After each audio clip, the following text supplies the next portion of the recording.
The late afternoon sun hammered the prairie, turning every rock and ridge into a furnace. Grant Hayes, owner of a struggling ranch on the edge of nowhere, rode with his hat pulled low against the heat. His life had been nothing but silence since disease stole his wife and 2 little boys. He had learned to speak mostly to his cattle, to the wind, and sometimes to the bottle. That's when he saw her. At first it looked like nothing more than a bundle of rags lying in the red dust. But as his horse drew closer, Grant saw the truth. It was a woman, tall and strong, her dark hair matted with dirt and blood. Angry welts crossed her back like the bite of a whip, and her wrists were raw from leather straps still cutting into her skin. Grant's gut clenched. Out here, folks didn't survive long without water. She had maybe hours left. He swung down from his horse, boots sinking into the burning sand, and knelt beside her. "Hell," he muttered under his breath. Her chest rose and fell in shallow, uneven breaths. He pressed his fingers to her neck. Her pulse was there, faint as a whisper, but it was enough. Could be a trap, he thought. Folks in the territory knew the Apache didn't take kindly to outsiders meddling in their affairs. If he carried her home, he'd be choosing sides in a fight he had no business in. But as he stared down at her broken body, Grant knew he couldn't walk away. Not again. Not after burying too many graves already. He pulled his knife and cut the straps binding her wrists. Then, gritting his teeth, he hauled her onto his shoulder like a sack of grain. She was heavy, her muscles thick from a lifetime of survival, but he managed to throw her across the back of his horse. "Let's go," he growled, kicking the reins. The horse lunged forward, dust billowing behind them as Grant rode hard for the ranch. Every hoofbeat felt like a gamble with fate. He knew someone might be watching, knew the moment he lifted her, he had crossed a line. By the time he pushed through the sagging gate of his spread, night was closing in. He carried her inside the cabin, laying her on a blanket near the fireplace. His hands moved quickly, striking a match, building a flame, dragging over the bucket with the last of his water supply. Water was gold in the dry season. He could almost hear his old neighbors warning him never to waste it. But Grant dipped a rag, wiped the dust and blood from her face, and tilted a few drops past her lips. For the first time in years, the cabin wasn't empty. For the first time, Grant wasn't alone with his ghosts. And though he didn't know it yet, by saving her, he'd just set fire to everything he thought he'd buried. The fire cracked low in the hearth, throwing shadows across the cabin's rough pine walls. Grant Hayes leaned back against his chair, rifle laid across his lap. He didn't dare close his eyes for long. He dragged a half-dead stranger into his home, and strangers out here had a way of turning life upside down. Sometime past midnight, the faintest sound stirred him. A sharp rustle like fabric brushing against wood. Grant's eyes snapped open. She was awake. The woman, Ada, was sitting up, her broad shoulders tense, her dark eyes wild. Her breathing was quick, panicked. And in her hands, gleaming in the firelight, was his small kitchen knife. Grant didn't move. His gray eyes stayed steady on her, his voice gravelly but calm. "If you're fixin' to stab me, make it clean. But if you want to live, set that blade down." Ada's hands shook, though not from weakness. Her grip was strong, ready. Her eyes darted around the cabin, scanning the shadows like an animal caught in a trap. To her, this old ranch house was no different than a prison.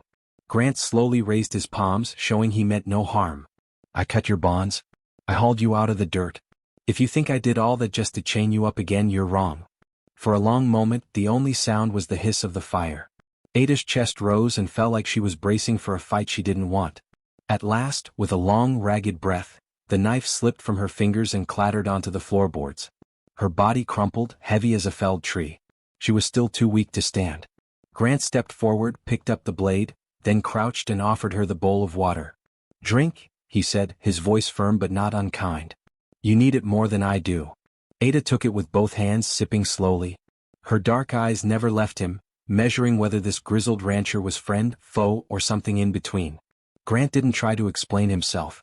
He just turned, opened the cabin door, and stepped out onto the porch. The prairie night was cool, the stars endless. He sat on the steps, rifle across his lap, cigarette glowing faint in the dark. He figured if she wanted to bolt, she had the choice. But he also knew she wouldn't last 10 minutes in the desert night. Inside, Ada lay back against the blanket, her body aching, her mind restless. Sleep came in fragments. Each time nightmares yanked her awake, she saw him still there, Grant Hayes, a lone silhouette in the moonlight, keeping watch like a stone sentinel. And against her own will, a strange feeling flickered deep in her chest, a feeling she thought had been beaten out of her long ago. It wasn't trust, not yet. but it was something close. Something like safety. By the time the pale light of dawn slid across the sky, Grant hadn't moved from the porch. He turned his head toward the cabin and spoke just loud enough for her to hear. "You can stay till you get your strength back. Or you can walk away. That choice is yours." Ada said nothing, but she pulled the blanket tighter around her shoulders. That was her answer. The sun climbed higher over Grant Hayes' ranch, the heat shimmering off the cracked earth like a living thing. Ada moved slowly, testing her strength, each step a cautious claim on her own body. The whip marks across her back throbbed with memory, but the air smelled different here. Smelled like hay, drywood, and something that almost felt like freedom. Grant worked quietly beside her, hammering posts and repairing the fence that had warped under years of neglect. He didn't speak much. Words were sparse on the ranch, and after everything he'd endured, he didn't feel the need for idle chatter. Ada watched him from the edge of the yard, hands wrapped around the handle of a bucket. "Bring that water here," he finally said, voice low and steady. Not a command exactly, more like a statement. She obeyed. She carried the bucket to the trough, muscles flexing beneath the sun-darkened skin of her arms. Grant paused to glance at her, noting the careful way she moved, the way she measured her own limits. She was strong, painfully so, but cautious. Like a caged animal testing its freedom. The day passed with only the sounds of labor, the hollow thump of hammer on wood, the scrape of shovel against dirt, the distant lowing of cattle. Ada learned quickly how to mix mud for patching, how to lift logs without tipping them over, how to move like someone who had to survive with every ounce of effort. By mid-afternoon, Grant stopped, wiped the sweat from his brow, and took a long draw from his canteen. Ada leaned against a post, watching him, waiting. "You're quick," he said finally, nodding toward the fence. Most folks would have broken something by now. She didn't respond, but there was a flicker in her eyes, acknowledgement, maybe even respect. It was a rare thing for her. Out there, in the desert, respect was earned in blood or lost in a heartbeat. Later, when Grant moved to haul a heavy bundle of fence posts, Ada stepped forward without a word. Together they lifted, side by side, the logs grunting under the weight. The silence stretched between them, but it was no longer tense. It was a quiet understanding, a rhythm in the work, a bond forming without being named. By the time the sun touched the horizon, the section of fence they had repaired stood straight and firm. Ada wiped her hands on her pants and looked toward Grant.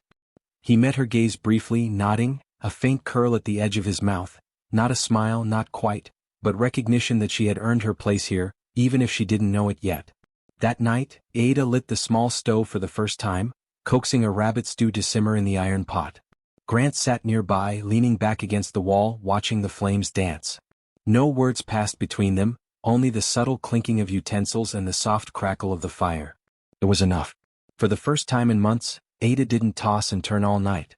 The safety, as fragile as it was, wrapped around her like a second skin. Grant's slow, steady steps circled the cabin now and then, reminding her she wasn't alone. Not entirely. Not yet. Outside, the prairie stretched endlessly, and the night wind whispered promises no one could hear but those willing to listen. And somewhere in that vast quiet, two survivors, one running from loss, the other from a tribe that had cast her aside, began the delicate work of learning how to trust again. The dawn broke over the prairie with a pale, pink haze, painting the horizon like it was forgiving the world for its harshness. Ada stood at the edge of the corral, the bucket of water in her hands rocking slightly with her breath. She had been quiet all morning, moving with the careful precision of someone still learning where they belonged. Grant Hayes leaned against the fence post, watching her work. His gray eyes softened ever so slightly, the lines around them carved by years of loss and dust. He had seen enough of the world's cruelty to know that trust wasn't given. It was earned, measured in quiet moments and steady hands. And yet, something about Ada made the rules feel different. Finally she spoke, her voice low but deliberate. "Why did you save me?" Grant didn't flinch. He straightened, resting a hand on the rail. The question had been waiting there, in the quiet spaces between their shared labor, but hearing it out loud made it real. "Because I couldn't stand the thought of leaving someone out there to die," he said, his voice gravelly but unwavering. "I've buried too many already. Not again." Ada tilted her head, letting the words settle. She wanted more, always more, but there was something honest in that simplicity, something unadorned that cut through the suspicion she had carried like armor for months. The sun climbed higher, and Grant started moving again, gathering the last of the wood that had blown loose in the previous night's windstorm. Ada followed, silent but steady, carrying the smaller logs to the pile he had started. Their hands brushed briefly, accidental, but charged with a strange acknowledgement, a fragile truce forming in the rhythm of shared labor. "You're strong," Grant said without turning, glancing over his shoulder. "Strong enough to survive what the world throws at you. Strong enough to stand here with me." Ada's eyes flickered, not with pride but with something deeper, a cautious relief. It was one thing to survive the desert, another to survive with someone watching over you without judgment, without expectation. Hours passed in a rhythm of wood and sweat. By midday, a small fence section stood upright, repaired, solid. Ada wiped the dust from her arms and offered a rare smile, small but genuine. Grant gave a subtle nod, a silent acknowledgement that she had earned it, that she had begun to belong here at least for now. That evening, as the wind whispered across the prairie, Ada broke another silence. "What was it like?" she asked. "Losing your family?" Grant's jaw tightened. He leaned back against the fence, eyes tracing the horizon where the sun was just dipping. "Hard. Painful. Lonely. But it teaches a man to notice what matters. Right now this," he gestured broadly to the ranch, the fences, the quiet heat of the day, "this matters more than what I've lost." Ada nodded, understanding more than he expected. It wasn't just survival anymore. It was about finding a place to stand, a place to be seen without fear. And for the first time she felt like maybe, just maybe, she could let herself belong. The night settled over the ranch with a deep, cool hush. Ada laid down near the fire, feeling the warmth seep into her bruised muscles, her back still aching from past wounds. Grant's slow, measured steps circled the cabin, a silent promise that he would stay, no matter what came next. And somewhere between the whispers of wind and the stars above, a fragile trust began to bloom, a bond neither had expected but both would need for the days ahead. The prairie afternoon was still and heavy with heat when the first hoofbeats sounded in the distance. Grant Hayes stood on the porch of his cabin, eyes narrowing against the glare of the sun. Dust swirled along the horizon, and with it came the unmistakable rhythm of horses, steady, deliberate, and carrying a warning. Ada had just finished tightening the last bandage on her shoulder, her dark eyes flicking toward the rising dust. "Someone's coming," she said, her voice calm but edged with tension. Grant didn't answer. He reached for the Winchester propped beside the porch rail, fingers brushing the worn wood, and stepped forward. The dust thickened, revealing 3 riders, their faces painted for war. Hank, Levi, and Saul, names she had heard whispered among the tribes, rode like shadows across the plain, eyes locked on the cabin. Grant's jaw set. "They're not here for conversation," he muttered. As the riders neared, their leader, Hank, nudged his horse forward and spoke, voice flat and commanding. "The woman belongs to us. Hand her over." Ada's hand went to the small knife at her belt. Her stance was firm, shoulders squared. "I'm not going anywhere," she said, voice steady. "I've been cast out. I choose my own path now." Grant stepped forward, placing himself between Ada and the riders. The rifle in his hands was steady, aimed more at a warning than a shot. "She's hurt. She stays. If you want her, you'll go through me first." Hank spat to the side, his horse shifting impatiently. "If you shelter her, you're our enemy. You know what that means." The wind kicked up, sending clouds of red dust spiraling around them. Ada's dark eyes met Grant's, silent communication passing between them. She had chosen to trust him at least for now. Levi leaned forward slightly, voice rising with anger. "You don't understand. She's been cast out by her tribe. She has no right to life here." Grant's eyes were cold steel. "I understand fine. She's alive, and she has the right to stand on my land until she's strong enough to walk on her own." For a long moment, silence held. The tension was thick, a tangible weight that pressed down on the cabin and the sun-baked earth. Then Hank's voice cut sharp. "We'll return. And next time we won't come alone." The riders urged their horses forward, dust trailing in their wake, leaving only a suffocating quiet behind them. Ada's hand still gripped the knife, knuckles white, but her shoulders had not slumped. She was resolute. Grant lowered the rifle but didn't relax. "They'll be back," he said quietly, voice carrying the weight of hard experience. "And when they do, we have to be ready."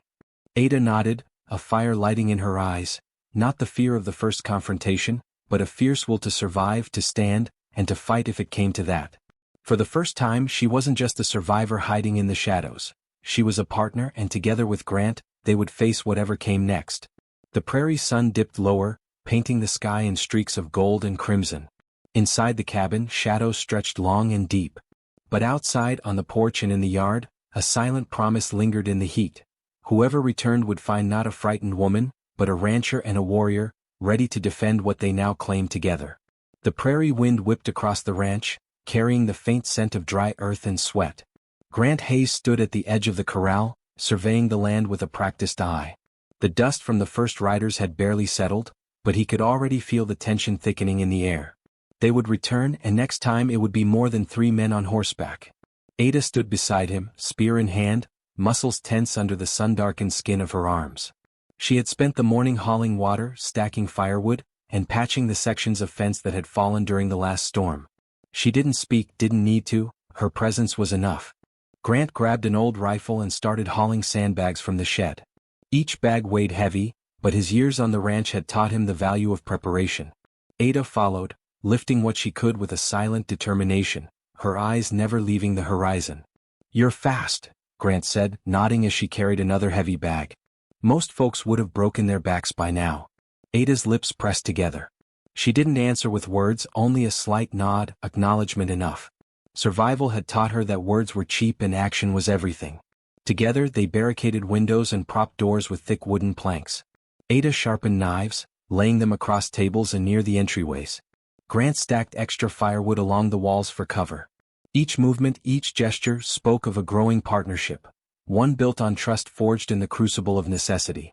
By mid-afternoon the ranch had transformed. Where once stood a simple, weathered homestead, now walls and windows bore signs of fortification. The corral gates were reinforced, the cattle were safely penned. Ada stood back for a moment, shoulders squared, taking in the work. She no longer felt like a guest or a cast-off. She was a part of this place, of this fight. Grant glanced at her, noticing the subtle shift in her demeanor. There was confidence there now, quiet and unyielding. "You'll need to rest soon," he said. "They'll be back when the sun's high, and we'll need every ounce of strength we've got." Ada gave a brief nod, then returned to stacking more sandbags. She wasn't just preparing the ranch, she was preparing herself. Every movement, every careful placement of logs and planks, was a statement. She would not be taken again, she would not be left behind. The sun sank low, painting the prairie in streaks of blood red and gold. Grant paused, leaning on his rifle, watching shadows stretch long across the land. For a moment the world seemed to hold its breath.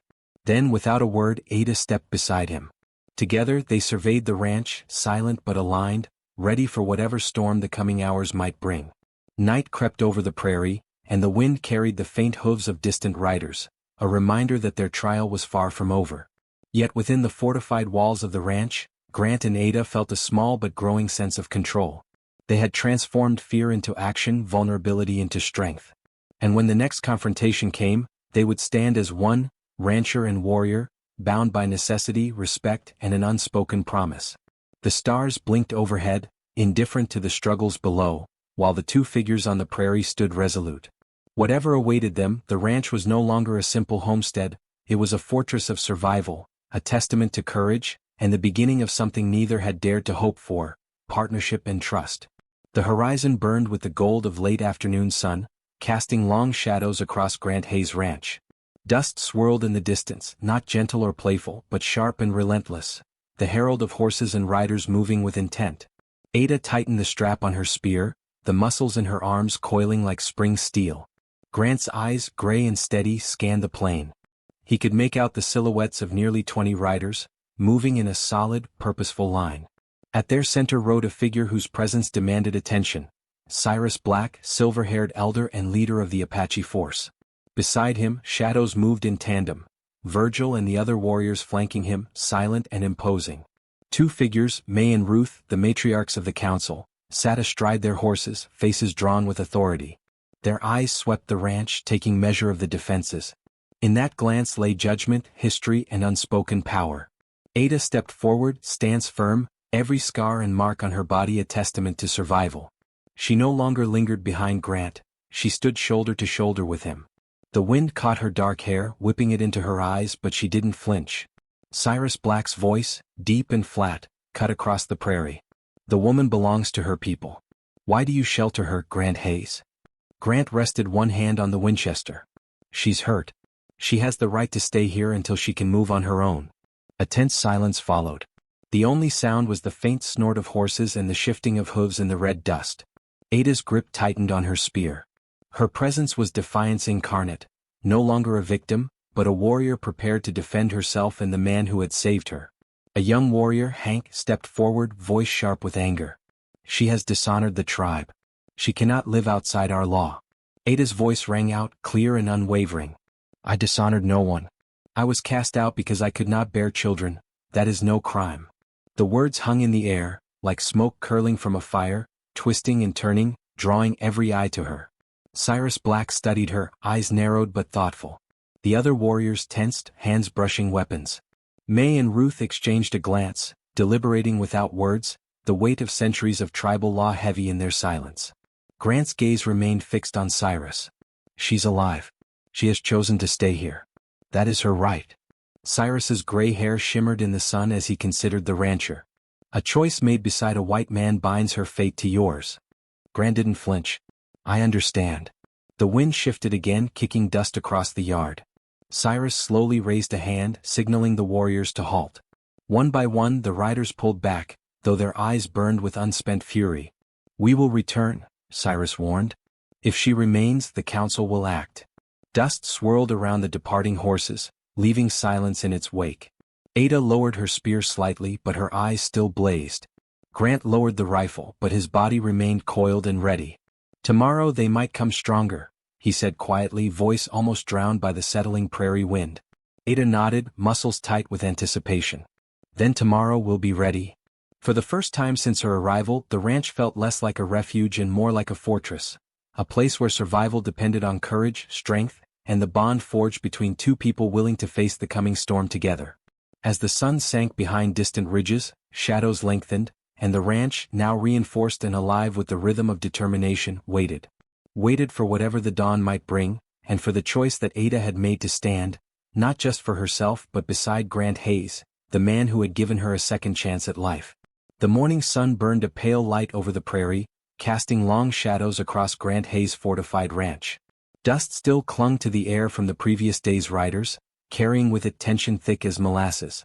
Ada tightened her grip on her spear, scanning the horizon where nearly 50 riders had gathered in a solid line, led by Cyrus Black and flanked by Virgil, Hank, Levi, and Saul. Behind them rode May and Ruth, the matriarchs whose voices could seal fates. Their dark eyes, lined with age and authority, swept over the ranch. The silence between the two forces was heavy, a held breath waiting to be released. Grant stood beside Ada on the porch, Winchester ready, his stance unyielding.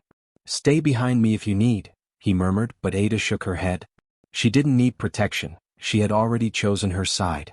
Cyrus Black raised a hand, signaling the line to halt. His silver hair shimmered in the morning light, face carved with the weight of judgment and tradition. Isla, he called, her chosen name now echoing across the dust. Daughter of the tribe, today we ask you one last time. Do you return and face the council's judgment, or do you embrace exile, leaving your people forever? Ada inhaled, the weight of every scar, every scarred memory pressing on her chest. Her gaze swept over the riders, then to Grant, standing solid, unwavering, offering silent support. Her voice came strong, unwavering, carrying across the space between her and the assembled elders. I will not return, she said clearly. I choose life. Life on my own terms, not under an unjust sentence. Murmurs rippled through the riders. Some tightened their grips on spears, others bowed their heads, considering her words. May and Ruth exchanged a glance, slow and deliberate, the council's power and tradition weighing in every gesture. Cyrus Black studied her, his eyes like knives, sharp and calculating. You sever all ties to the tribe, he said finally. You will no longer be a daughter of our people. Your name is struck from the lineage. You will not be buried in ancestral soil. Yet you will no longer be hunted. Ada's chest rose with measured breaths. She had expected pain, isolation, the bitter taste of being cast aside. But the promise of life, though hard and lonely, was freedom. She nodded, eyes meeting Grant's. He understood. They had both risked everything for this choice. Grant's fingers tightened briefly on the Winchester. Whatever comes, he said quietly, we face it together. The warriors slowly turned their horses, their hooves thundering against the red dust. Cyrus raised a hand once more before retreating, leaving the prairie silent but thick with meaning. The council and its escort had departed, but the weight of the choice remained heavy in the air. Ada lowered her spear and exhaled, muscles relaxing for the first time in weeks. The ranch now felt like more than a refuge, it was a declaration of independence. A place where survival had become courage, where scars had become symbols of strength, and where a woman, once abandoned and punished, had claimed her own destiny. Grant placed a hand on her shoulder, steadying her in the quiet aftermath. "You made your choice," he said softly. "Now we live it." Ada's eyes met his, dark and unflinching. "And we do it together." The sun climbed higher, spilling light over fences, walls and hardened earth, as if acknowledging the beginning of something new. The ranch was no longer simply wood and nails, it was the ground where trust, respect and unbroken will had taken root. The prairie seemed to exhale, a long, quiet sigh, leaving only the two of them standing firm, ready for whatever the days ahead might bring. The sky turned a harsh bronze as afternoon crept over the prairie, a rare omen after weeks of relentless drought. Grant Hayes stood on the porch of his ranch, shoulders squared, eyes scanning the horizon. Dust and heat had hardened the earth, but now the air smelled different, wet, heavy, full of the promise of change. Ada stepped out behind him, rain starting to dot her sun-darkened skin, dark hair plastered to her face. She lifted her face to the sky, letting the first drops wash over her, mingling with the remnants of dried blood and dust.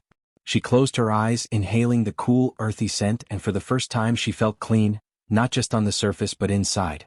Grant watched her quietly, the rifle still at his side, his presence steady and unwavering. The storm wasn't just in the clouds, it was in the choice she had made, the courage it took to stand against a tribe and claim her life. He had seen her grow from a wounded, wary stranger into a warrior willing to face whatever came next. Together they moved through the yard, carrying logs and reinforcing the fence, their work synchronized without words. Ada lifted heavier posts than she had managed the day before, muscles flexing under rain-slicked skin. Grant drove stakes into the softened ground, each strike punctuating the rhythm of survival. The rain intensified, pelting the roof of the cabin, drumming against the wooden walls. Inside, the fire had been extinguished, leaving only the smell of wet wood and earth.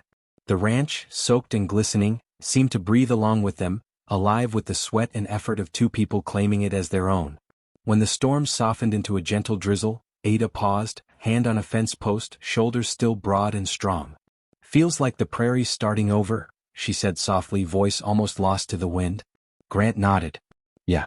It's letting go of the old, making way for something new." For a long moment they stood side by side, watching water soak into the cracked earth, pooling in the low spots, reviving the soil. It was a quiet victory, one that didn't need cheers or words.